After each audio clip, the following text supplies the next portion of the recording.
Good evening, everyone, and welcome to our Wednesday, April 21st, North Middlesex Council meeting. It is 5:45, so we will call this meeting to order.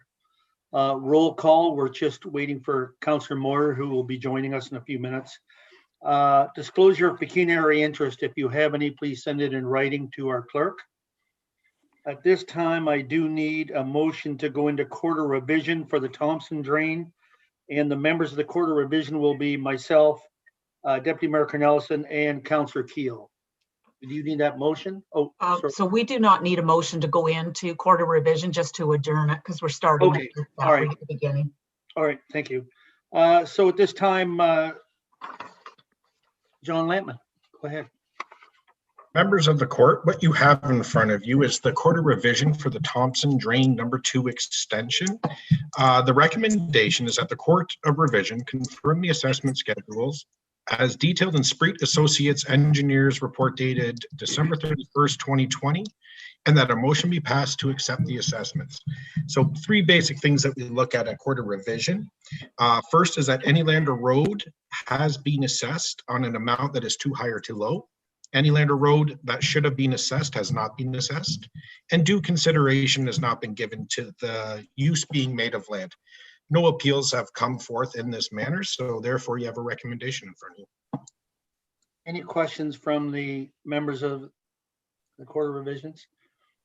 No questions. You have your recommendation. Moved by Councillor Keogh, seconded by Deputy Mayor Cornelison. All in favor? Carried. All right, we do need a motion now to go out of quarter revision to go into our regular meeting, made by Deputy Mayor Cornelison and Councillor Keogh. All in favor? Carried. So we're at 5:50. We're at meeting to consider Coosterman's Drain A, E, and F. And once again, John Lampman. Mayor, members of council, what you have in front of you is the meeting to consider the Coosterman's Drain excuse me, branch A, E, and F.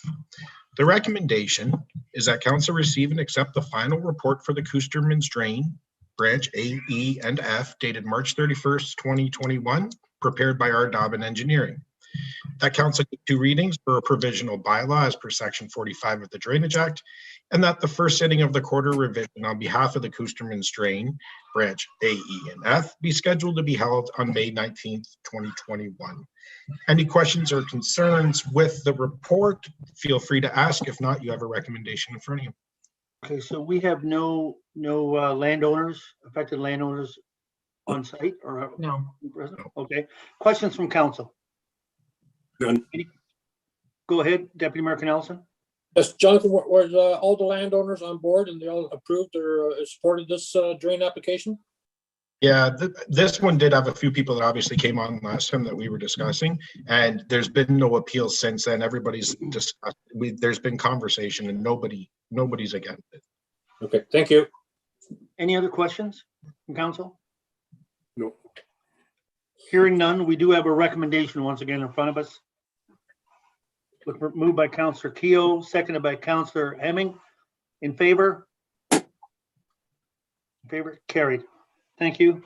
Minutes of the previous meeting from April 7th, the regular meeting. Any business arising or errors or omissions on those? Seeing none, we need a motion to approve the minutes. Moved by Councillor Nicol, seconded.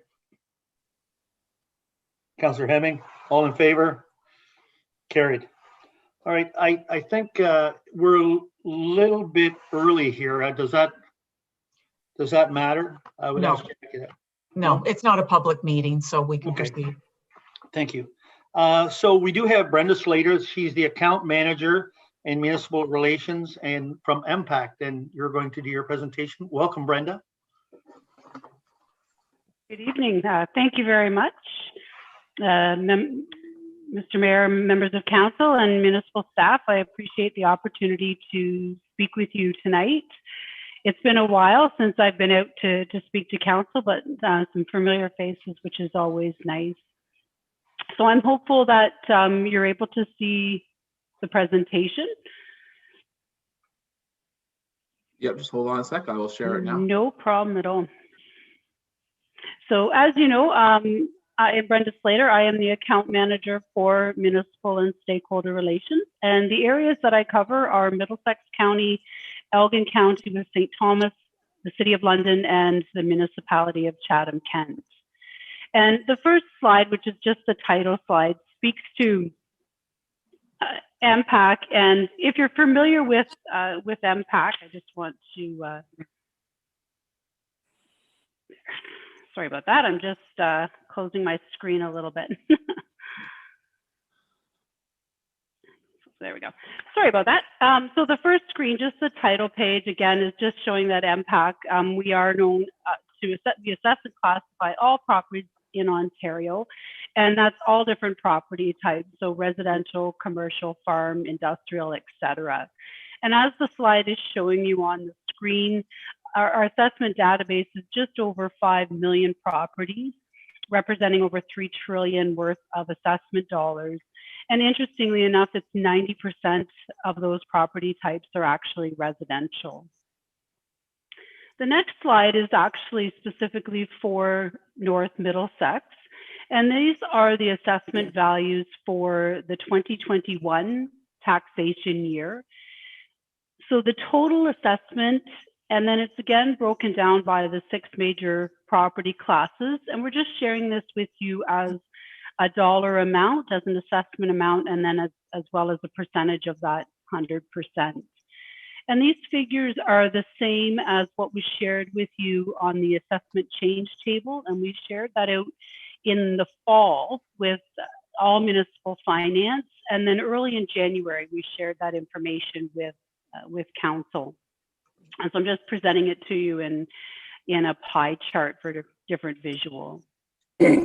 The next slide, you're likely familiar with this graphic, and the reason that we include it is important to note that the provincial government sets the regulation and the legislation and policies that indicate how MPAC is to assess properties.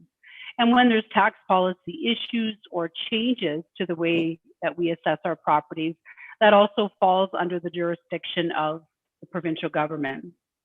As you know, MPAC assesses and classifies all properties in Ontario, and it's based on a legislated valuation date, and it's based on the various, the Assessment Act and other associated regulations. So if property owners do have questions or concerns about their property assessment, of course, we encourage them to reach out to MPAC. Municipalities are working with our assessment values to determine property taxes for each individual property. And property owners with questions about their property taxes or how their taxes are determined, we're asking them to reach out to their local municipality. The next slide speaks to the province-wide assessment update. And as part of the Ontario government's spring budget, the Minister of Finance announced the decision to postpone the province-wide property assessment update. And that's once again due to the pandemic.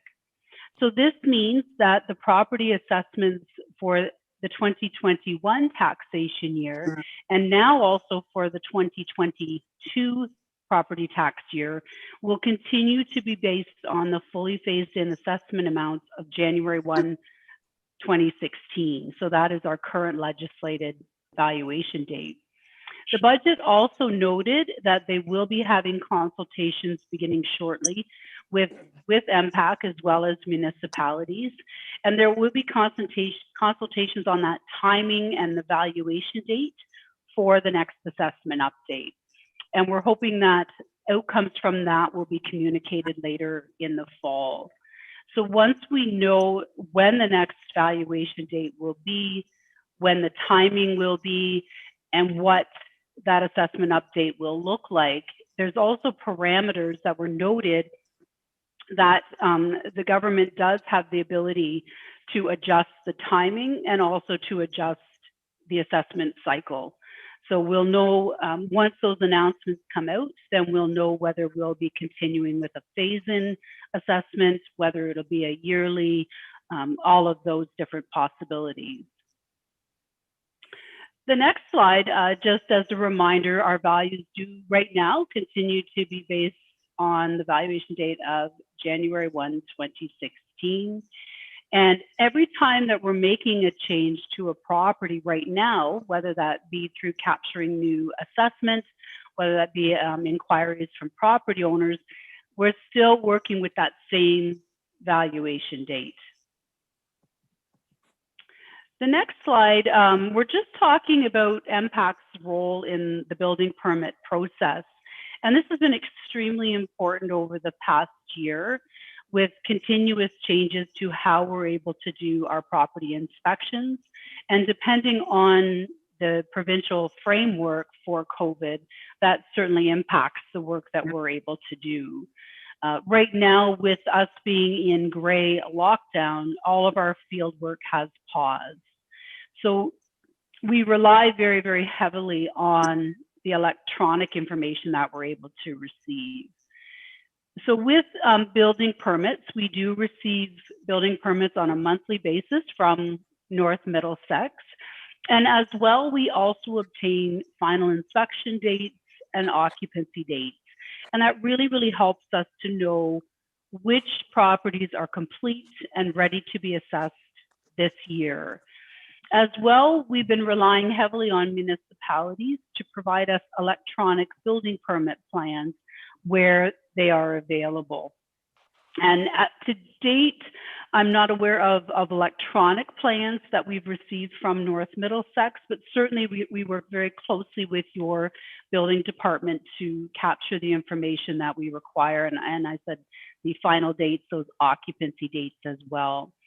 And then once it's safe to do so, our field staff will be back out completing property inspections. And so far, year to date, we are certainly in line to capture new assessment similar to what we have captured in the past few years. So we're certainly on track, and we've been able to sort of modify our processes to keep that work going for municipalities. Again, the next slide is just mentioning that when we make changes to a property throughout the year, those are captured on the annual assessment roll that we delivered to municipalities.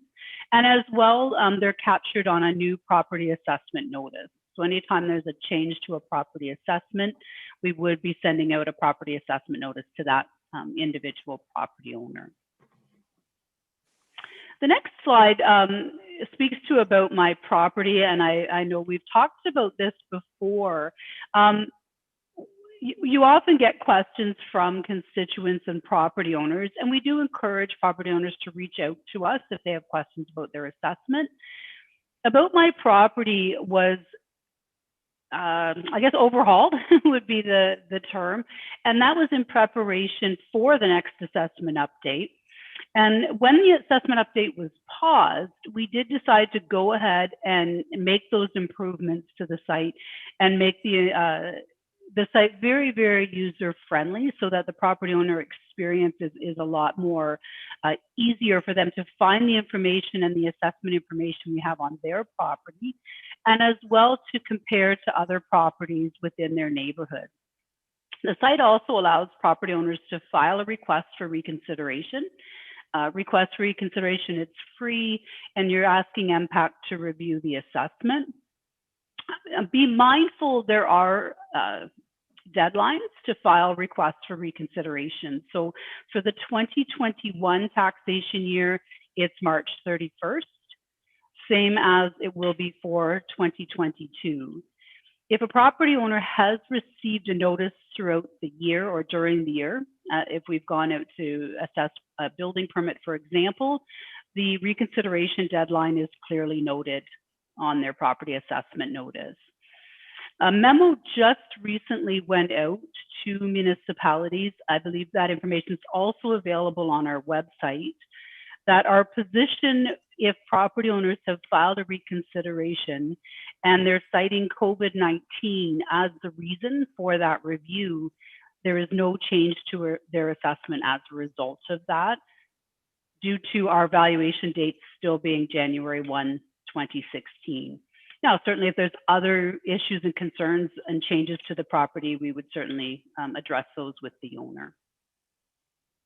The next slide just speaks to the municipal partnerships report. This was sent out again to all municipal finance staff and council as well.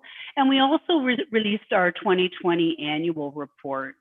And there's a lot of focus on how we shifted the way we do our work in the last year. And when the pandemic hit, we did reach out to our municipalities and we asked what that expectation was from us. And one of the things that we were advised is that you really needed us to keep the business going, to keep that work going, capturing that new assessment. We extended our year end by 2 weeks last year to continue to add assessment to the role before delivering it to municipalities. And then, as I mentioned, we found new ways to do our work by electronic exchange of building plans as an example. Just the last slide, as I mentioned, we do have a couple of reports that were recently released. They are available on our website. Our offices are currently closed right now. All of our staff are working remotely, but we're always available. I'm always available to help if you need it. I do encourage you, if you've not already subscribed to our monthly newsletter, In Touch, I would encourage you to do so. Great 1-2 page document that really hits some of the highlights and some of the key messages that are relevant at that time. And as well, we offer monthly webinars. And so if any of those topics are of interest, you can certainly watch those and register for those as well. And they're all recorded. So if there's anything that you wanted to go back and review. I know we had one earlier in the year where we partnered with OMAFRA and Agricor, and we spoke to the various tax incentive programs. The most recent one on April the 8th was how MPAC assesses farm properties, but there's a wide range of topics. And again, if there's anything that interests you, feel free to register for those. And that was actually all that I had for my presentation. Again, I'm always here. I think everyone has my contact information if you ever have questions. So thank you very much. Brenda, questions from council? Deputy Mayor Nelson. Thank you, Mayor Rob. Thank you for the presentation, Brenda. As always, it's very informative. My question for you is that if homes continue to be evaluated as of January 1st, 2016, the year in particular, about 2 years or whatever, housing prices have increased substantially. What kind of impact will that have on your assessment process, particularly in the outlying areas where we've just seen housing prices almost double? Mm-hmm. Yeah, thank you for the question. I think that is the number one question that we seem to be getting as I've been out speaking to various council, and it really is that it's just a matter of waiting until we know what that next valuation date will be, and that will set the parameters for the sales that we're reviewing to determine our next assessment. And then as well, we're waiting to hear what that assessment will look like. Will the phase-in continue? Will it be a shorter term? Will it be yearly? There's a lot of speculation, and it's really that crystal ball question that we keep getting, but we really do have to wait and see when that next valuation date will be, and then we'll be able to start finalizing our values. So, when the evaluation is completed or worked on, does the process include square footage of similar houses, one that was sold compared to another one, septic systems, internet, any of those factors like the neighborhood, the location, whether it's adjacent to a green space or adjacent to, say, a large hog operation in the middle of a wind turbine farm? Does any of those things come into consideration? So again, thanks for the question. With residential properties, if you're thinking about a residential home, there's 5 key factors that make up 85% of the assessment, and I'm hoping I can get them off the top of my head. But it is the square footage, it is the lot size, it is the location, it is the quality of construction, and it's the age. And those are the 5 key factors that make up 85% of residential values. And then all of the other factors are taken into account. So we do take into account all of the site variables, such as any of the properties that they may be abutting or in proximity to. And if the sales, when we analyze the sales, if the sales show that there's an adjustment warranted for those various site variables, then yes, they would have an impact on the assessment. The key is that we capture all of the data on the property so that we're able to really accurately analyze those properties and the sales, and then we'd be able to determine whether or not there's an implication to those. So the key is for property owners to make sure the data on their property is accurate and we've got all those site variables for them. One final question, I'll pass it on to my colleagues. One of the huge factors in home prices out in the rural communities, of course, is infrastructure. Whether you're on a paved road, whether you have access to high-speed internet, and of course, natural gas. And natural gas, of course, is very limited as compared to in some rural roads it exists, in many it does not. Is that a factor?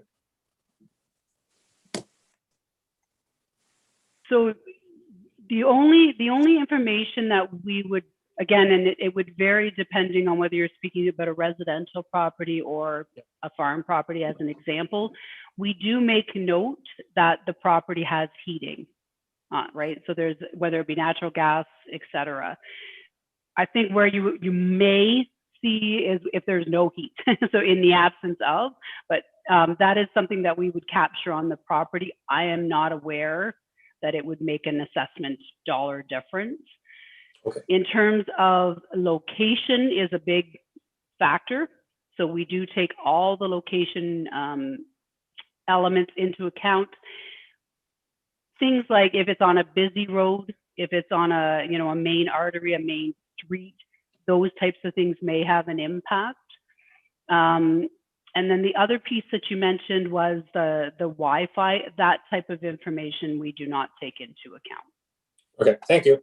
Mm-hmm. And if there's any specifics about a specific property, by all means, reach out to me and I can sort of dive into that a little bit farther. Thank you. Other questions from council? Brenda?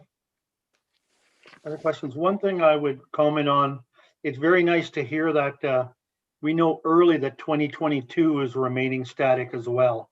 I think that's important that people know that as early as possible through this time. Any other questions from council? Seeing none, Brenda, thank you very much for your presentation and take care. Thank you very much. Enjoy the rest of your evening. Thank you. All right, at this time, I think we do have Lindsay in the waiting room, do we not? And so we're looking for Lindsay Brock and Doug Warnick and Leah Robinson from the Middlesex County Library, Park Hill and Lucan Branch, and it's about the Mines Transportation Service. There they are. Welcome. Thank you, Mr. Mayor. I'm not sure, Lindsay, are you taking the lead on this?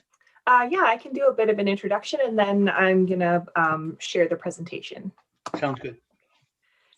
So through the Mayor to Council, thank you for allowing us to present to you tonight. We appreciate the opportunity to update you on some unique services available to your residents. The pandemic has required Middlesex County Library to change almost everything, every facet of our service model. But I think we've been very successful at creating services that operate both in person and virtually to support county residents. And alongside these more traditional library services, we've also had the opportunity to work on projects that expand our role as community connector and community partner. So tonight we'd like to update you on two of these projects. So first, like was said, we have a presentation on the Youth Crisis Shuttle Project, and Doug and Lee are going to walk us through that. And then a presentation from our library community navigator, Josh Smith. This is a position that launched just in September, and it's an example of really perfect timing because his help is needed now more than ever in the county. And finally, we also have Pauline Andrew, Social Services Manager, here to update you on the Social Services Relief Fund and the projects that this fund are supporting throughout the county. So with that, I will just bring our first presentation up here and let Doug and Lee take it away. Thank you, Lindsay. Good evening, Mr. Mayor and North Middlesex Council members and municipal employees. Thank you for providing this opportunity to speak to you this evening about this project that we feel so strongly about. My name is Lee Robinson, and I am the supervisor of the Lucan Public Library. And good evening. Most of you will know me as the supervisor of the Park Hill branch, but my name is Doug Warnock. And as Lee said, we're grateful for the opportunity to speak with you this evening. So this project has been developing over the course of the past year and a half, and it's had many different models proposed over that time before arriving at the one we're here to present to you this evening. So I'll start out with a little bit of the background and how Lee and I came to be involved with this program. Please. So in October of 2019, the library was approached by Minds of London Middlesex. The organization is a locally operating social innovation lab located in London, but who have a mandate to represent the greater London Middlesex community. The library was invited to attend an annual event known as the Minds Convening in November of 2019. The purpose of this meeting is to gather stakeholders and allies of mental health work together to brainstorm new interventions to pilot in the community. From the ideas proposed by the group, several were chosen to be developed further. Slide, please. The idea of a crisis shuttle was proposed to service rural communities and those without access to reliable transportation. Being that Minds focuses on transitional aged youth, identified as those aged 16 to 25, it was determined that these members of our communities experience a greater difficulty accessing transportation discreetly and safely to support good mental health. Slide, please. Over the past year, we've been meeting regularly to produce a prototype to model in our communities, specifically in Lucan, Biddulph, and North Middlesex, with Strathroy and Exeter recently being added to the service area. And I'm going to hand it over to Lee to expand on this work. Thank you, Doug. As Doug mentioned, he and I enlisted in the Crisis Shuttle group to address the transportation challenges in the county and to bring a county voice to the table. Since February of 2020, the Crisis Shuttle subgroup has met approximately monthly to discuss a plan of action. In March 2020, like so many, we had to pivot due to COVID-19, but we feel we came back with an even stronger plan than before. Slide, please. The Crisis Shuttle program went live with a soft launch on December 1st, 2020. Currently, the program is providing free transportation to transitional aged youth through a partnership between the Canadian Mental Health Association, Star Taxi, Minds of London Middlesex, and Middlesex County Library. Youth who contact CMHA's Reach Out 24/7 line by phone, text, or web chat will be triaged by the responding professionally trained counselors. For those who are deemed to be at low to moderate risk and who wish to attend CMHA's Mental Health and Addictions Crisis Center at 648 Huron Street in London, Star Taxi will be contacted directly by the Reach Out counselor. Transportation is then provided to and from the crisis center. This service is free to the client and available 24/7. Slide, please. In order to provide a supportive and safe transportation service for youth experiencing a mental health crisis, training has been provided to the drivers through the support of CMHA and Minds of London Middlesex. The training consists of the Safe Talk Suicide Prevention program and a customized course created by CMHA, which after group consultation covers the topics of understanding mental illness, challenging common myths, what is crisis, youth and crisis, de-escalating angry, hostile, or aggressive behavior through effective listening, appropriate verbal responses, and body language. This is in addition to the in-house driver training already offered by the owners of Star Taxi, ensuring the safety and support of those who utilize the service, as well as the drivers who provide the service, is of paramount importance. Now I'll hand it back to Doug to discuss funding and future goals. Excellent. So the next steps for this project are twofold. First, we have to keep the conversation going with partners. We continue to meet regularly to discuss the model, determine what is working, and address any issues that arise. As Lee mentioned, the program launched on December 1st with a soft launch promotional campaign in order to be mindful of our limited budget at the time. The The pilot began with an anticipated 20 rides available based on an approximate cost per ride of $140 for the round trip. Further promotion has expanded to a greater number of agencies and been cross-promoted on the library social media accounts and website. And paid promotion has also taken place through the CMHA Middlesex social media account.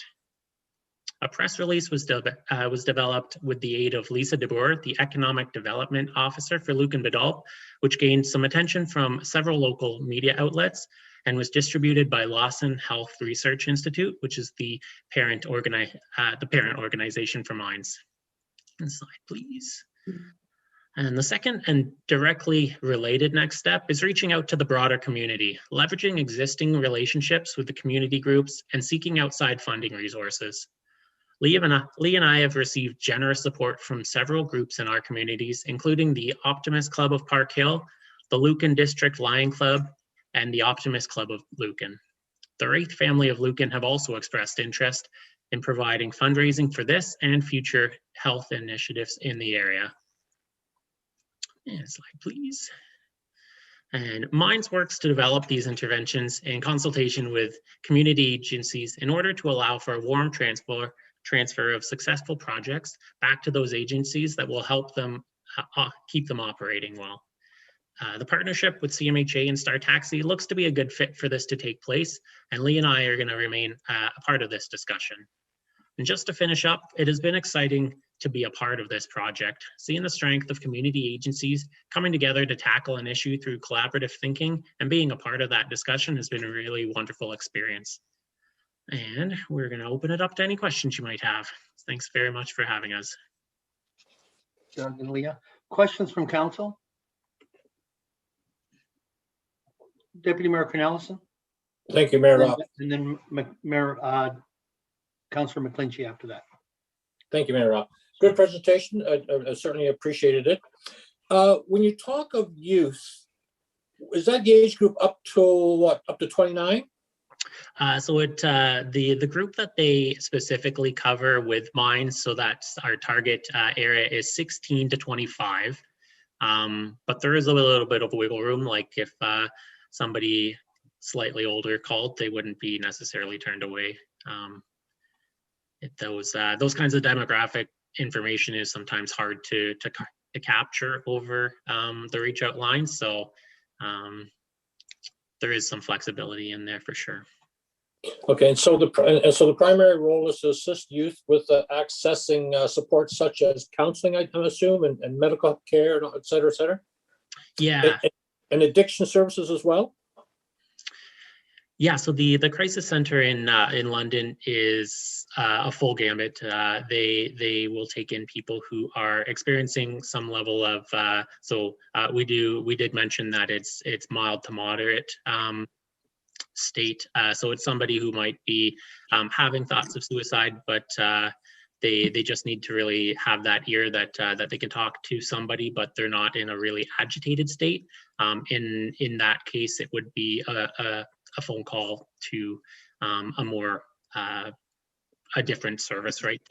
The OPP or the ambulance as required there. But in terms of getting somebody who's just really especially during this time when stressors are extremely high for us all, right? Sometimes just having that way of getting into London to the crisis center and being able to talk through some of the things that are really you're really struggling with is a life or death decision for somebody. So I have one final question. I'll pass it on to my colleagues. And parenting, any parenting counseling offered or skills training offered for teenage pregnancies or single moms or anything of that sort? Yeah, Lee, do you want to jump on in there? Yeah. So again, if they fall within that 16 to 25 thereabouts mandate, then most definitely they would also be supported. It's really for anyone that requires assistance, as Doug mentioned, within that age range. Certainly that's something that we had discussed as well. Like someone who is younger than 16, there are some legality issues, of course, because they are minor. So that's where we are with that. Thank you very much.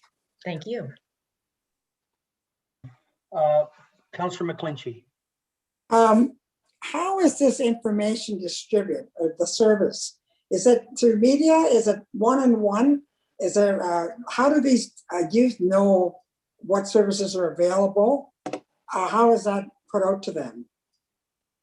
Yeah, so the CMHA Middlesex has done some targeted social media. So this is paid promotions where it's reaching out to people who, youth who are within the demographic, within the location that is specified through. So it is very targeted towards that.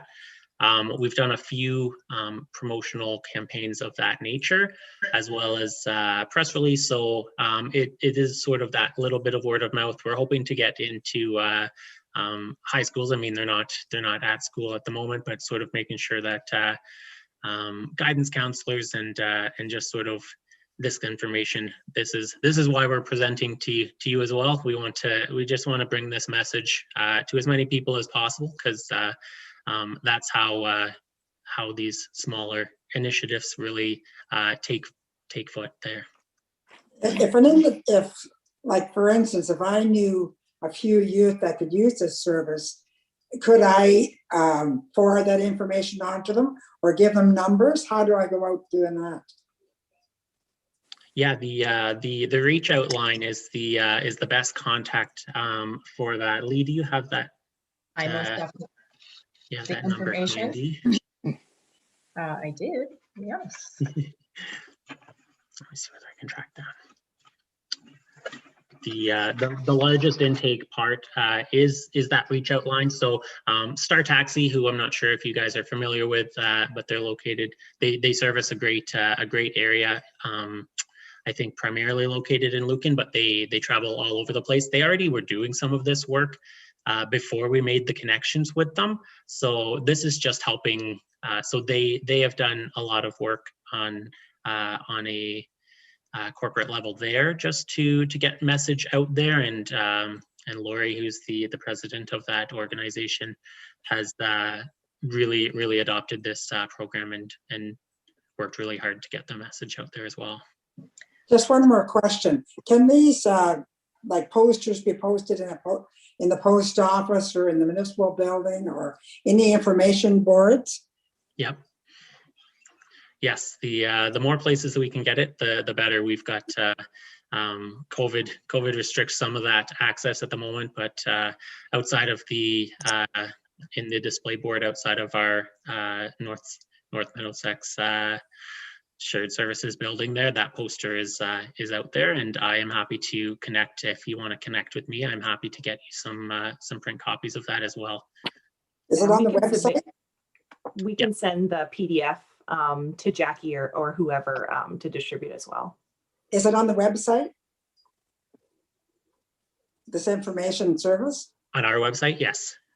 So if you go to the library website, there was a blog post a few months back that our social media created. So it's got all of the information on how to access the service as well. Okay, thank you. So if I can just, oh, sorry. Go ahead. If I could just jump in, the website is www.reachout247.ca. Nice. And if they access that, they can actually speak to someone via web chat on that website. Phone number is also 519-433-2023 or toll free at 1-866-933-2023. And they can also text as well. Great, thank you. Thank you. Thank you. Other questions from council? Is there other questions? I would have one. When someone, if a youth calls in and they talk with someone, I assume then the assessment is made as to where they will go with that call. Is that right at that time, whether they call Star Taxi or whether it's some, where else to direct it? Yeah, so the hope is for the initial contact to go through reach out, because those are trained counselors on the phone, and they're the best representation of whether that person is an ideal candidate for it. as I mentioned, Lori from Star Taxi has done a lot of that work as well, just because she has a good working knowledge of some of the individuals that she supports already. So, Thank you.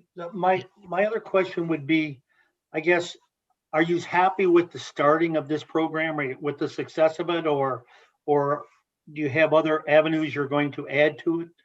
Just kind of wondering your initial thoughts. yeah, so far it's going fairly well. We're on the publicity train, trying to just get that message out there. It's one of those services that you want everybody to know about, but you don't want them to have to use it. So the fact that we don't have a lot of usage at this point, having just launched in December, but we want to make sure that the message is getting out to those people to support them when they do need it. Perfect. Thank you, Doug. Any other questions from council? I'm seeing none. So I think who's coming up next? Josh? Yes, I'll get Josh's presentation. Thanks, Doug. Thanks, Leah. Yes, thanks so much for having us this evening. Go ahead, Josh, whenever you would like to. All right. Thanks so much, everybody, for having me on today. I really appreciate it. I'm going to go through a little bit of a presentation here, just to let you know what my role is in the program, kind of what it entails, as well as some stats and how the progress has been for it so far. So I am the Community Navigator through the County Library. And the gist of my role is I help people navigate the community in a sense, help them get connected with services and programs they may need. I get them connected with it. I can provide information on it through meeting with my clientele and having conversations with them. I determine what their needs may be and make sure they get connected with the appropriate services. I can assist with that referral. I can fill out the application with them or on their behalf. I can advocate for them for certain services or certain programs that they may need that advocacy for. And then I'll also be kind of doing some workshops and clinics. I've been doing a bit of it already on a webinar kind of basis through Zoom, like we're doing here today. But in the future, I hope to offer more of an in-person kind of clinic and workshop based on various social needs. So this is kind of a not necessarily a comprehensive list of all the services I've been kind of helping people with, but it's a good rounded out here. As you can kind of go through it, you'll see it's pretty varied. It's all kind of socially based. I do have an asterisk there besides housing supports, because that is going to be a different slide I'm going to be talking about altogether. But I've been helping people connected with youth services, clothing supports, food supports, employment services. I've been helping people fill out social assistance applications, primarily ODSP and CPPD, because they are quite involved and can be pretty intimidating to go through. Getting people connected with mental health and addiction supports, community legal services, depending on whatever their legal needs may be, as well as birth certificate applications and clinics. That's another big one that I've been doing, help people get their birth certificate, as a lack of ID can be a pretty big barrier for people accessing other services beyond that, primarily with housing. But basically anything, if someone will come to me with whatever need, if I don't have that answer for them, I get that answer for them. I kind of know who to ask. And if there is no corresponding service for whatever their need may be, I try to fill in those gaps myself. And a big part of that has been with housing supports.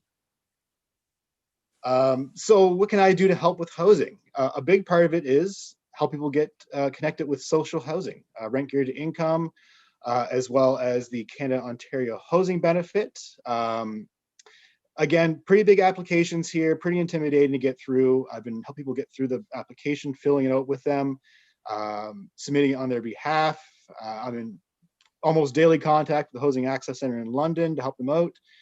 I'm also authorized to offer to request urgent status on their behalf to give them higher priority on the wait list, which is the wait list itself is pretty significant. When it's available, I also help people get connected with the Canada Ontario Housing Benefit, with the acronym COB there, which is a rent supplement program. It's a very useful program. I've helped people, quite a few people in the county get access to it. It helps rent become more affordable for those who have to kind of navigate the rental market. It is of limited funding though, and it does tend to get allocated pretty quickly when the new funding does come in. But beyond social housing, I've also helped people get connected with co-op housing. There are 2 facilities in Strathroy, co-op housing, which does offer more affordable living costs. Connection with emergency housing and transitional housing. There's not a lot of that in the county, as I'm sure you're all aware. Although through the SSRF fund, which I know Pauline's going to be talking about here shortly, we have been helping people with some hoteling, get them some temporary housing, primarily at the Strathroy Motor Inn, to help them kind of get a roof over their head for the homeless folks in the area, while they're also seeking out further supports through me and CMHA to help them find more stabilized housing. Even beyond that, I help with even just general housing search, help them explore the rental market, connecting with services to help maintain housing. So if they already do have housing and are at risk of losing it, there are a number of programs I can get them connected with to help change that outcome, whether it's through legal services, just information on the Residential Tenancy Act, which I've become quite familiar with, connection with legal aid if they feel their rights as a tenant are kind of being encroached upon. I can help them navigate that as well. But of all the services I've been offering, the biggest part of that by far has been the housing supports. Also a little bit of data and statistics here for you. So this is up till the end of March. So when I started in mid-September till the end of last month. Throughout the county, I've helped 176 different people. Amongst those people, I provided 278 different services. So it kind of shows you that it's becoming pretty rare that someone comes to me who only requires one particular kind of help. Usually through conversation with them and my knowledge of what's out there, I can usually get them connected with a few services while we're talking. And I did mention I have had my first webinar so far. It was just a general information session on social housing and what it looks like and all the different parameters of it. I did have 15 people attend, which I'm happy with that number. It's hard to get people with webinars these days, especially if they have the barrier not having that kind of technology. But like I said, in the future, I hope to offer this in person, and I imagine at that point I'll be capturing a lot more people. And then the final little point here is I've received referrals from 20 different community partners. And this is an important stat to note simply because it shows that the role, my program and role has been widely utilized by even people who are already helping Middlesex residents. So helping fill in the gaps that their programs might not necessarily cover, or if someone reaches out to them and they don't necessarily qualify for their services, they can reach them out to me. My program is pretty open with who I can help. Essentially, as long as you live in Middlesex County, you qualify for my services, regardless of any other eligibility requirements. And that's the gist of it. It's been a pretty wild couple months, definitely getting busier and busier as I get through it. It seems like almost weekly it gets exponentially bigger as more and more people become aware of my service. But if anyone has any questions, by all means, please ask. Thank you very much, Josh. Council, do you have questions? Deputy Mayor Cornelison. Thank you, Mayor Rob. Josh, good to see you again. Good to see you, Adrian. How you doing? I'm doing well, thank you. Thank you very much for the presentation. I know that when Cindy brought it up at County Council, I certainly had a lot of questions. It wasn't really clear what the role was. You certainly explained it very, very well, and I think it's a great service that you're providing. My question for you, of course, is about homelessness. As you addressed, it's probably your biggest challenge for sure. Yep. So given that the county's cost to social housing with the city is increasing every year, where do our people go? Do they go to the city? Do you find them housing in the county? Where do they end up? Well, I try to base it on whatever they want to look for. So in terms of availability, social housing countywide, including London, is quite backed up at this time. Even the applications themselves are not being processed for maybe up to 6 to 7 months after they've been received. So even just if you look at the processing part of it is that backed up. actually getting people into houses is even further backed up, often measured in years and years. But that said, wherever they want to kind of select as their place to live, I help them out with that. Of course, if they are willing to look into London, that does open up a few more doors. There is more availability, especially for kind of affordable housing units and market rent. The cost in terms of difference between here and London is about the same. Single bedroom apartment, you're looking at about $1,200 a month. That's about an average. You'll see more, you'll see less, but that's kind of what I've seen as an average. And that's kind of where programs like the Community Ontario Housing Bridge Community, the COB program, would come into play. But unfortunately, like I mentioned before, it has already been exhausted for the year so far. Okay, one final question. I'll pass it on to my colleagues. As a former board member for the community housing, I found it interesting that the 2 units in Newbury were vacant and they said they could not be rented. Do you know if they're occupied now, or do they still own them? It's that's something I'm going to be investigating. It was just brought to my attention today that some people believe that there may be some vacant units in Newbury, which would be the ones that they're referring to would be the ones who would be operated by the London Middlesex Community Housing. Right. I will be investigating that further. I don't have an answer for you right now. I would find it unusual if that's the case, but I don't have an answer for you yet, but I hope. Okay. Thank you, Josh. And like I said, take care. Bye-bye. Thanks, Adrian. Other questions from council? Other question? Josh, I just wanted to say that I'm really glad to see someone I know social services is so overloaded that's helping with these applications, because that whole process can be so onerous that people will just drop it and not seek help because it's past what they feel capable of doing. So I think that's a real gap there that needed to be filled. Yeah, I agree. The applications themselves are quite intimidating. They're often multi-staged. The main application is 10 pages long. And then there's a building selection form, and there may be other forms required depending on the situation. So that has been a lot of what I've been doing, is help people get through those applications. I've gotten pretty good at them at this point. I could probably get one done in about 10 minutes. Oh. Yeah. So I've done so many at this point. Yeah. No, that's good. That's good to hear. Other questions from council for Josh? Councillor Hemming, did you have your hand up? Sorry, I couldn't. No. Okay. Seeing none, thank you very much, Josh. Thanks for that information. I think it's a gap that it's good to see filled. Thank you. At this time, I believe it's Pauline Andrew that's going to speak on us. Hi, Pauline. How are you? Good. How's everybody doing? I see some real familiar faces here, and seeing Joan and Deputy Mayor Adrian. So yeah, nice to be with you. Just jumping on what, just in addition to what Josh was saying, this year with everything that's happened with COVID, and sort of before in November, December, just talking a little bit about homelessness, it has increased. Like we used to see, and of course you've got to understand, homelessness is hidden a lot in our rural communities. So and a lot of our clients, social services, if they have a couch, they're not homeless, but they really are homeless. So we used to sort of maybe three or four we'd identify. We have now passed 25.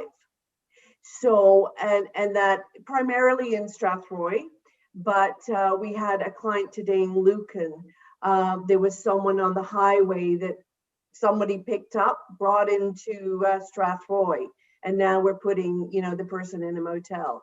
So the needs have increased, the supports have to increase, and having Josh in the community has been incredible, because he is seeing the folks that need the supports. So what he's doing and this role has been really important for social services and for the community. So it's been really great.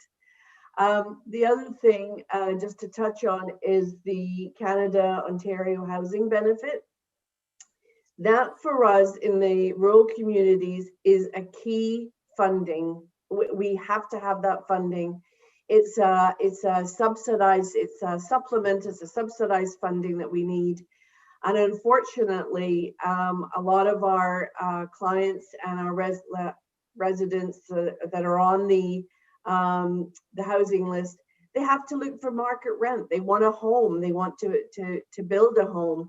And so what we have to offer is market rent, which is very, very expensive. So having this COB funding is key for rural communities. And if we don't have it, we don't have housing. So just for instance, if I think a 1-bedroom, I'm not sure what it is in Park Hill, but it's around 800-900. Somebody on Ontario Works, and that's good. Somebody on Ontario Works is on 763. How can they afford it? So they're constantly sort of catching up all the time. They're on the housing list. So the COB funding is so important to us, and unfortunately, it was brought out 2 days later, gone.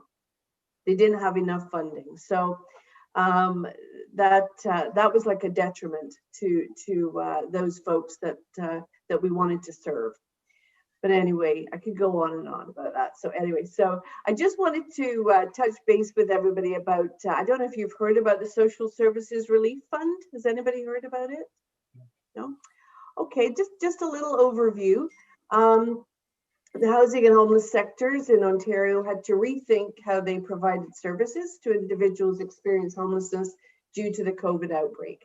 So in March 2020, the province announced an initial investment of $148 million to support municipalities with food banks, homeless shelters, and individuals experiencing homelessness or who may be at risk of becoming homeless, like due to eviction.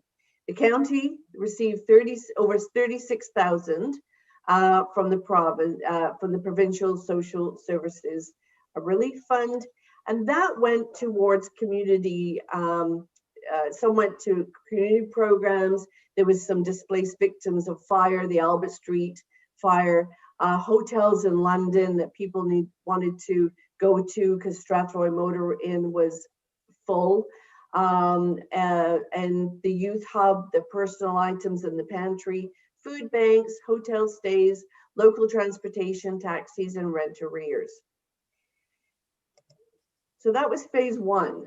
And so with the challenges of the pandemic still very much part of our lives, the province recognized the ongoing need to continue these financial supports. So in August of 2020, the Ministry of Municipal Affairs and Housing provided an opportunity to our Consolidated Municipal Service Managers, London, to request funding for phase 2.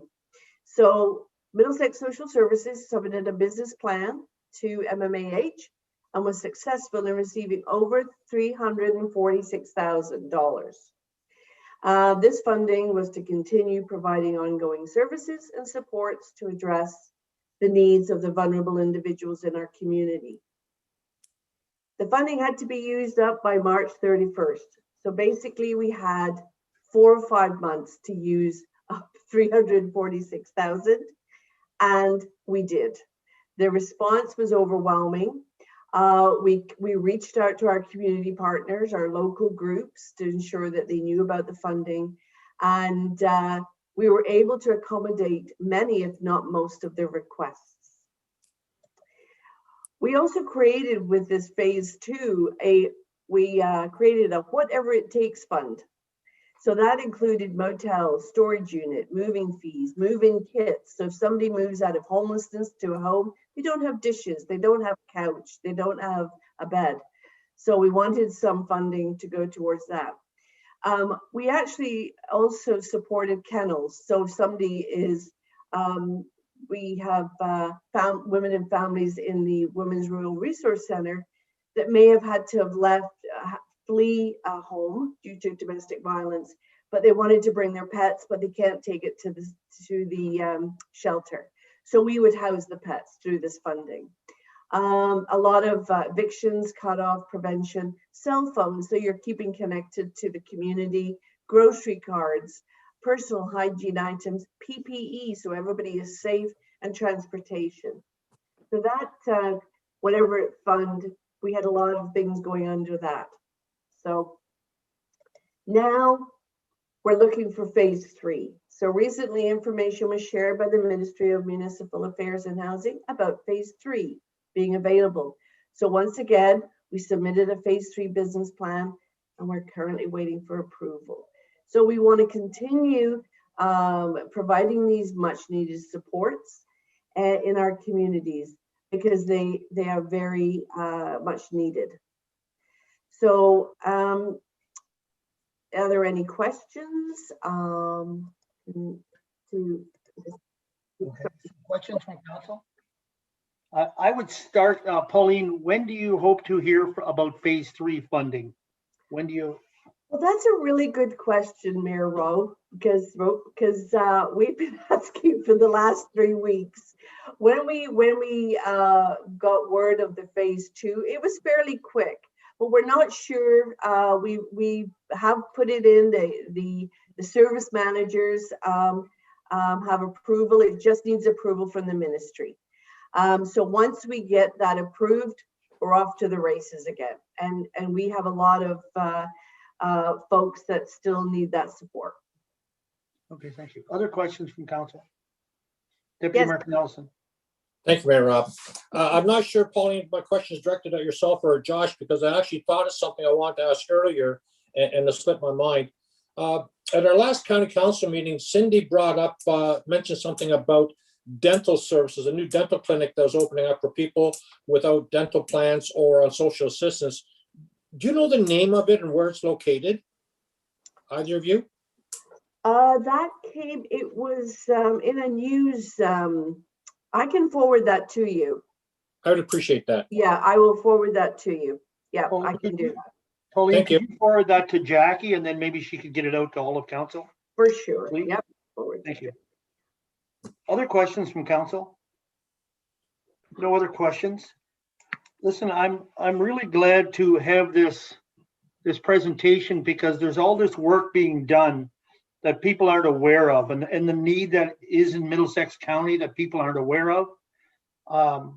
It's much bigger than what all of us realize, right? It's a bigger job, and it's more important. It's very important, but it's just kind of hidden in the background. And so I really appreciate this delegation and all the information you have brought forward to us. Just one thing, Lindsay, all this stuff being done, I can't wait till the lights come on in our libraries. The Park Hill Library and the Ellis Craig Library, they're so utilized when they're open.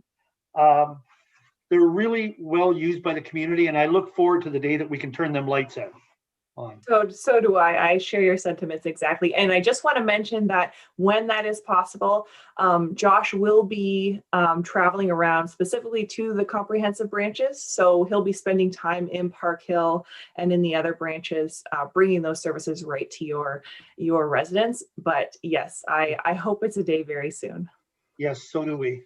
So do we. Thank you very much for your time and your presentations to all of you. Thank you. You're welcome. Thanks, everybody. Have a good evening. Thank you. All right, at this time, we go to department reports. And the first one is a credit card payment as an online option report. And Tracy. Thank you, Your Worship. This report is in front of council to question the feasibility of taking online credit and debit card payments for municipal services other than our facility bookings. Right now, our Keystone, which is our accounting software, does not have a platform to take online payments ourselves.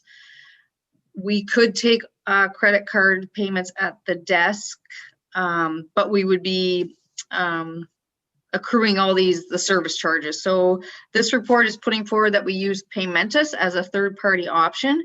And with this option, if anybody would like to use their credit cards to pay their water, taxes, miscellaneous AR, building permit, that kind of thing, they would be paying a 2.5% convenience fee on top of it, or if they use credit card, and $1.95 if they pay online with a debit card. The report is also looking for approval for credit card payments for facilities, as the new software that is being set up for facility bookings does have a platform for online payments. And we feel that because we request the person booking the facilities to pay at the time of booking, it could be a year later. If they're booking a wedding for 2023, we're going to be holding their money for a while. So we just thought it would be better if we do eat those service charges. And I did put in here, so I did put the percentages for Visa and MasterCard at the time of writing. They were 1.42. Amex and Discovery was 1.75. So if a person was booking a facility marriage roughly $900 and they use their Visa, it would cost Municipality $12.78 in a service charge expense. Are there any questions on the report? Questions from council on the report? Questions? Councillor Moyer and then Deputy Mayor Canellison. Thanks, Tracy. What about e-transfers? Have we looked into that, or do we do e-transfers as well? Through you, Your Worship, I've talked to Mark at CIBC, and they don't offer e-transfers for corporations for some reason. Really?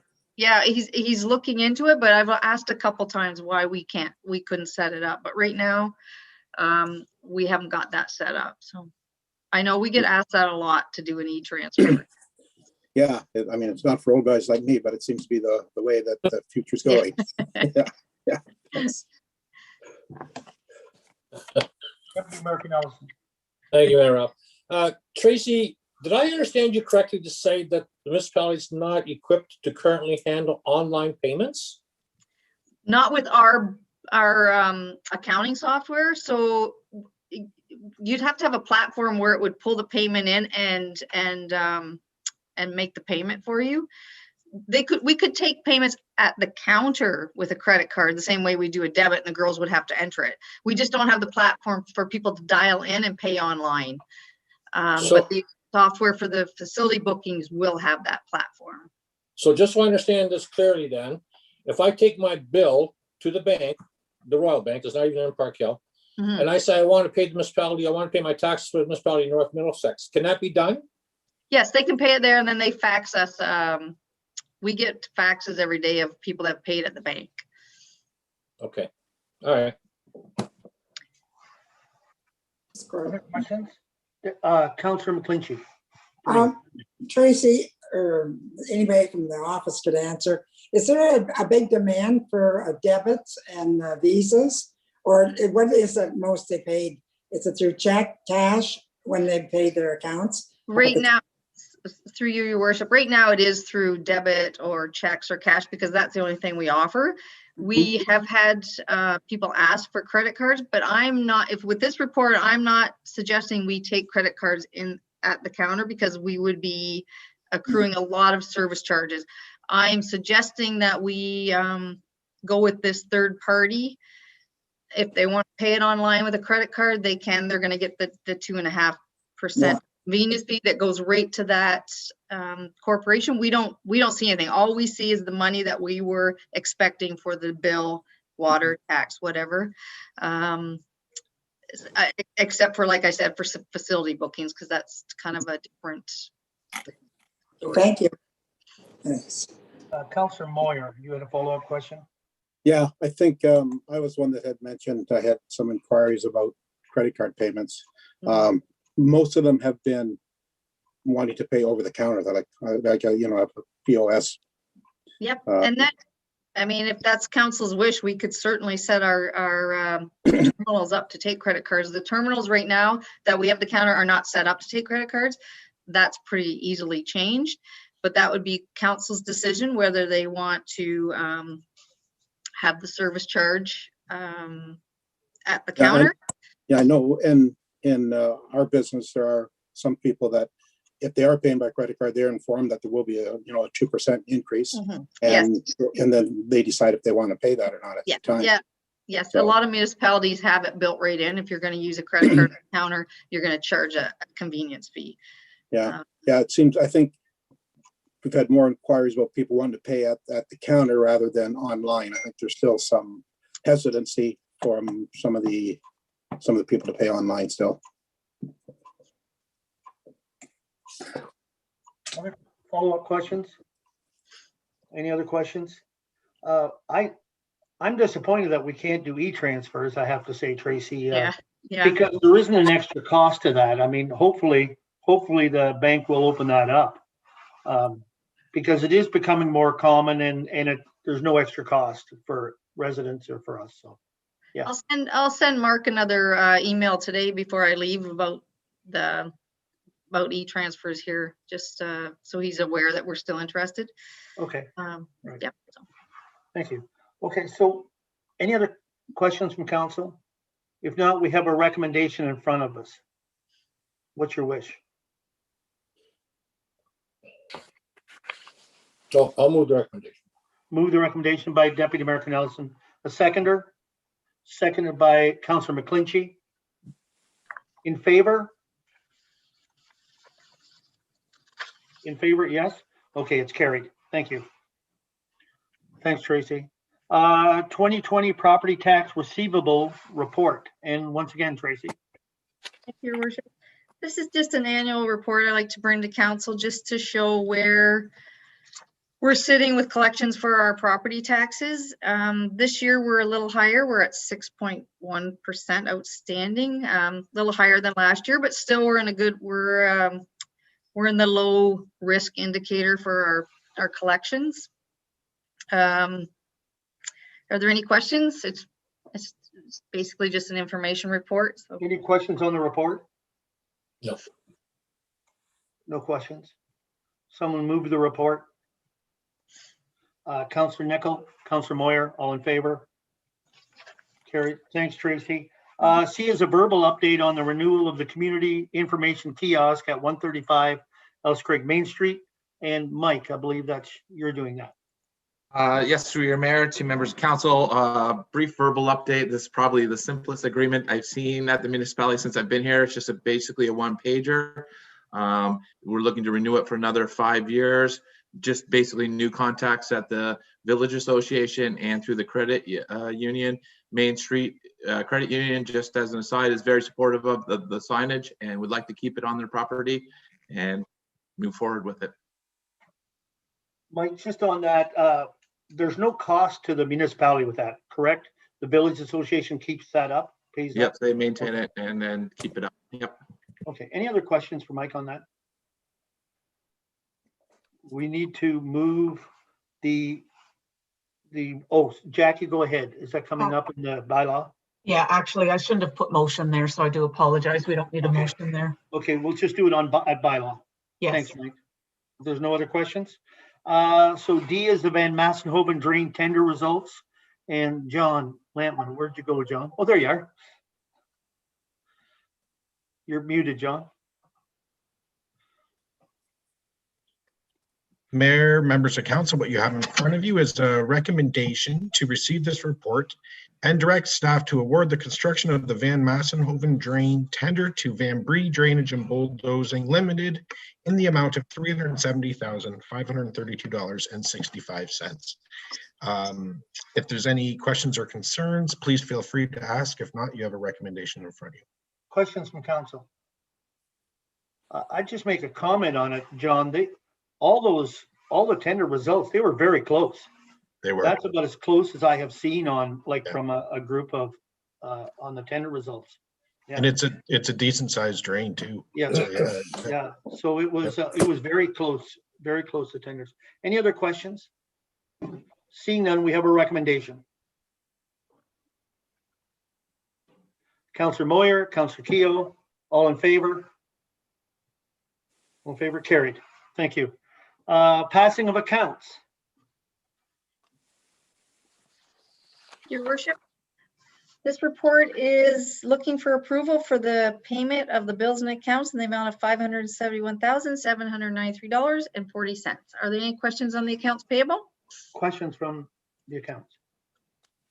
Deputy Mayor Ellison. Thank you, Mayor Rob. Go ahead. My internet's acting up, so I'm breaking up periodically. I don't know if you guys saw me freeze. I'm not sure. My question is for Jonathan on the Valley withdrawal for, I think, the fire hall. I noticed that, is that, I saw some drawings today, like, is that for the work of those drawings? Is that what that 13,000 is for? Or what state is that? Where are we at with that process? Go ahead, Jonathan. Through your worship, we're in the design phase, so this is a progress claim against the overall project as a whole. So we're somewhere in the neighborhood of probably north of 50 to 50%, around 75% drawings, and it will be brought to council as an information piece in the coming weeks for an FYI and where we sit prior to tendering. So when you say your 50% drawings complete, is that like architectural drawings? No, this is just we're working on the site plan components and a general floor plan. So there's a lot of work left in terms of the components of the actual building itself, electrical, structural, the finer details still need to be done. This is just strictly related to the site plan. So a lot of moving parts will start to pick up after this next round of drawings being completed. Okay, I have another question for you, and that's in relation to the Park Hill Lagoon, because I noticed that there were two withdrawals, one for the wastewater treatment plant, and the other was for aqua on the lagoon, specifically for the lagoon. What would that be for? That was, through the mayor, I can answer that question. So what that's for is the lagoon treatment, and that's actually from 2020 that just got brought over. It was a missed invoice, honestly. So basically a crew of like 4 or 5 people, couple trucks, a tanker full of alum, and a couple boats come in and they drive around and they drop alum in our lagoons. The alum then settles the solids to the bottom, and then our guys go out and physically get rid of it. So what that 35,000 is them driving the boats around the tanker and putting alum in the lagoons. We do it every year. Okay. Twice a year. And so the wastewater treatment plant, I see there's draws on that as well. So are you at the stage of conceptual drawings, or where are they at with that? So basically you're talking about the ACOM invoice, correct? Yeah, yes. Yeah, so we are looking to be 50% done engineering and design by May 12th. Okay. At which point we are going to be bringing a report to you guys showing you where we're at, costs, projected costs, all that kind of stuff. So you're going to be seeing something very soon. Okay, thank you. Any other questions on accounts? Are we really going to, Councillor Keogh? Go ahead, John. Thank you, Mayor Rob. Jonathan, I had spoken with Chief Van Heuvel earlier this week, and just with the payable to Douglas Valley Limited with regards to the disbursements on that fire hall, the bills that we are getting, are they going to be incremental to a monthly invoice, or is there any way we can see some type of, I guess, amount paid for services rendered, I guess is what I'm looking at, so that we have a clear understanding where we're going rather than just seeing these disbursements? Through your worship, would you be looking for like a percentage of project complete then? I would. I would. We can certainly, when we bring this information component to council for the conceptual design, we can give you a better idea on terms of where we sit. And typically on most, I wish I had it on my desk. Typically on most progress claims, they indicate the percentage that's complete and the percentage that is of the entire project. So the latest one that was put through, we're in the neighborhood of about guessing about 12% right now. And again, it's only floor plans and only the site plan that we're working on right now, but we can make sure that information is more readily available for council. That would be great. Thank you. Other questions on the accounts? No other questions on the accounts? We need a motion. Pay the accounts. Councillor McClinchy, Councillor Hemming, all in favor? Carried. Tracy, you don't get away quite that easy. I just wanted to say, this is the last, I thought you'd ask her for more questions because this was our last chance to ask her. I want to wish you all the best in the future. in your endeavors. And I want to thank you for your work here. I have to say that I really appreciated your budgeting process and where we were going with that. I think the budget committee did as well as all of council, because your outlook is it has to be affordable for people to pay. And that's something that I really did appreciate, your budgeting process and your everyday work as well. I'll miss you at the office, and I wish you all the best. Thank you very going much. forward. Thank you very much. Tracy. Thank you, Tracy.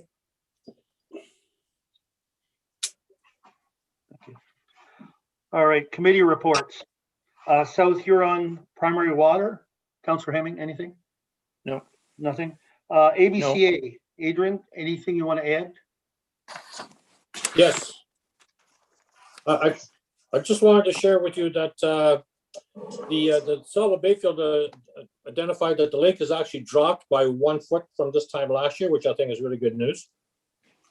And there's going to be some work done on the Park Hill Dam and electrical box replacement, which is going to be funded through WECI, but the North and Middlesex share is $2,400. And that's all I have. Okay. Any questions for ABCA? Seeing nothing. Blue Water Recycling, Doreen, anything? EDAC, Local School Advisory. Yeah, we had a meeting last week. It was quite interesting because we haven't met for so long. Lots of interesting questions and ideas. One of the questions was whether or not we could get Fanshawe College out to actually do credit courses with our students in grade 11, because St. Mary's is doing that. And I found out a few days later, although I have not confirmed, that there's an arts and media dual credit system going on with North Mid it started at the end of March.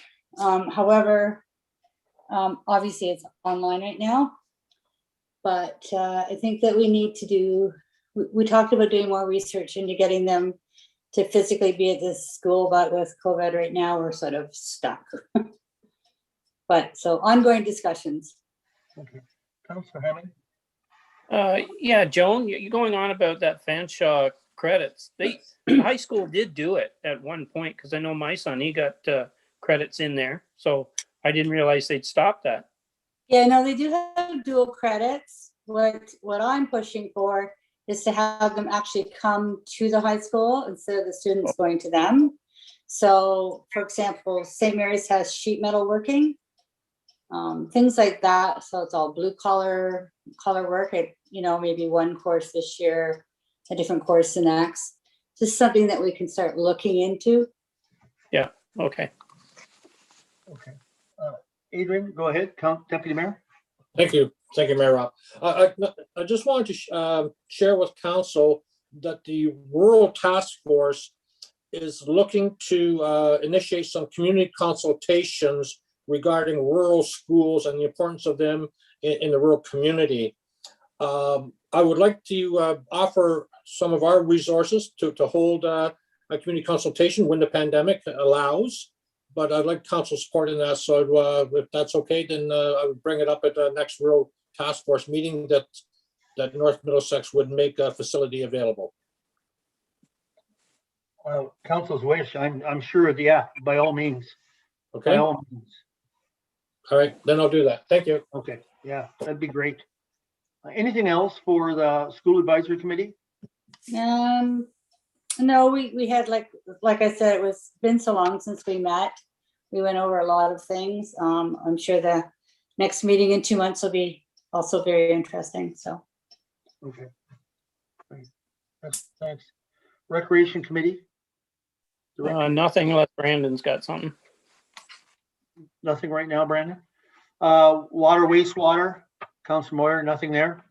Policies, our scheduled meeting for tomorrow is canceled for tomorrow, just so the committee knows. Fire committee, anything to add to the minutes? Just the minutes from our meeting back last fall. Okay, any questions on that? No? And finally, the Aqua Advisory. Nothing today.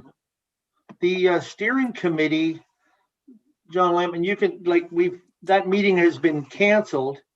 And that's the main, John, if you want to describe that committee a little bit, it's been canceled till fall. I think they want to wait till, and that's more from the city than from the rural part of it.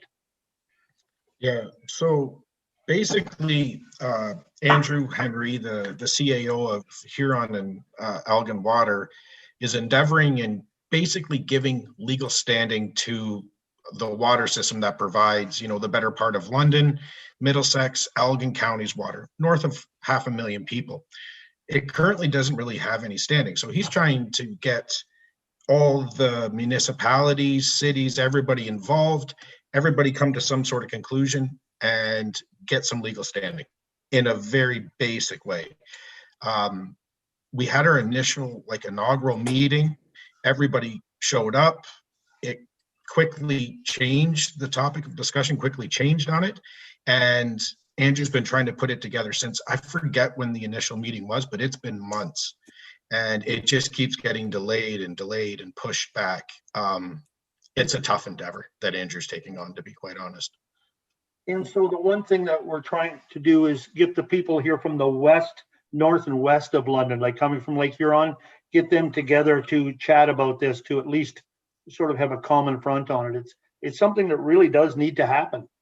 We need to change that to a legal standing on it. So, yeah, but it has been unfortunately delayed again. So we'll see what we can come up with Andrew. So I have chatted with the warden, with Mayor Burkhardt, that she'd like to see something happen as well from this side of the city and get together. So we'll see what happens with that. If there's nothing else, correspondence. MPAC annual report, receive and file. Updates from the OPP under Community Safety and Policing Act 2019. Receive and file updated from the CAO on status of community safety plan requirement. Through your worship, members of council, this is just an open dialogue. If you do have a question for me or some thoughts to the matter, but effective and related to the Community Safety and Policing Act from 2019, the Municipality of North Middlesex will be required to enter into a board structure similar to the Lake Huron water distribution network. It's an OPP dispatch board. There are a couple restrictions on it. The minimum each board should have is a composition of 20% community representation and 20% provincial appointees. This is an appointed board based off of the service area of the single detachment that we have and share with our other neighboring municipalities. So basically, there's an exclusion of Strathroy, Caradoc, the City of London, and Thames Centre has an existing board, so they have to figure out how they're going to function. But we have to join forces with our regional partners and create a board. I will be coming to council in the next month or so to delineate the standard approach, but there we'll be seeking some general direction from you of how North Middlesex would like to interact with this board. And further to that, I have a meeting tomorrow with the Office of the Solicitors General to discuss some of the gaps that I've noticed through this process and just to refine what this structure will look like. There's some of these questions include who is the primary municipality that hosts and holds the board. Can that transfer to another municipality in a rotation based, the structure of the board, so on and so forth. So if there are any questions, I'm more than willing to take them, or at least take them to the meeting that we have tomorrow, or there will be a report coming back to council in the future. Questions from council? I'll ask one, Jonathan. Are all the communities going to have a representative on this board? In other words, will North Middlesex have one and Lucan have one and Middlesex Center, that type of? To answer your question, Mayor Ropp, we can structure it whatever way we want. We can go solely independent, but that adds a lot of extra work related to another community board. That was one of the questions that came out of the group with Luke and Badolf when I was speaking to their CAO, is if this could be a rotation base or is this a specific assignment? The two things to remember, we're held to that 20% community involvement and 20% provincial people need to sit there from the province, whether that be OPP, I would imagine be staff sergeant if that counts. So there's a number of questions, and I can certainly refine that more and present these options to council on a future date. We have to kind of tread lightly here because we also want to make sure that it's a regional representation, but also that North Middlesex voice is heard through this board. Yeah, and I think that's my biggest thing is that these communities, these rural communities, our voices are heard, and obviously North Middlesex, we want to make sure we have a voice in there somehow, whether it's. That's correct. I would imagine that the happy middle that we could find is possibly, I'll use Lucan again as an example. Lucan would have a politician one year, and then North Middlesex would have a community member that same year, and then we switch. Just to give the voices to as many diverse people as possible. But again, that'll be coming to council for consideration. It needs to be endorsed by this council, and it also needs to be registered by June 7th, or the province or the Solicitor General will tell us the function of our board. Yeah, we don't want that. So any other questions from council on that? No other questions? Okay, we look forward to hearing what the ideas are going forward. So, all right, other business? No other business? Okay, deferred items. They're sitting there in front of you. Communications from County Council, Deputy Mayor Nelson. Thank you, Mayor Rupp. I guess the biggest communication from County Council is that Tuesday's County Council meeting will be canceled. I don't know if anyone's interested in FCM, but they're having an interesting training session on May 31st regarding homelessness, the social requirements in rural community activity. So if you want to register for that, by all means do. Another thought, people, if you're interested in AMO this year, it's going to be virtual again. But if whatever counselors are interested in registering for that, should get their name in to Donna as soon as possible. I think it's. I was on it last year. There are some nice aspects to it being virtual, but it certainly is different. There's no connecting with other people to talk, so it is a completely different experience to do for sure. But it is coming up, so if you're thinking about it, I would encourage that. So any questions for County Council? Reading of the bylaws. Bylaw 39 is the Coosterman's Drain. That would be first and second reading, and that's as a result of the meeting to consider earlier this evening. Bylaw 40 is to appoint an acting treasurer. Bylaw 41 is to establish the 2021 tax rates. Bylaw 42 is the appointment of signing officers. And again, this is due to the treasurer appointment being vacant. Bylaw 43 is the land agreement kiosk in Elsie Craig, and bylaw 44 is confirming. So we're looking for first and second reading on all bylaws. Councillor McClinchy and Councillor Nickel, all in favor? Carried. And third and final for bylaw 40 to 44.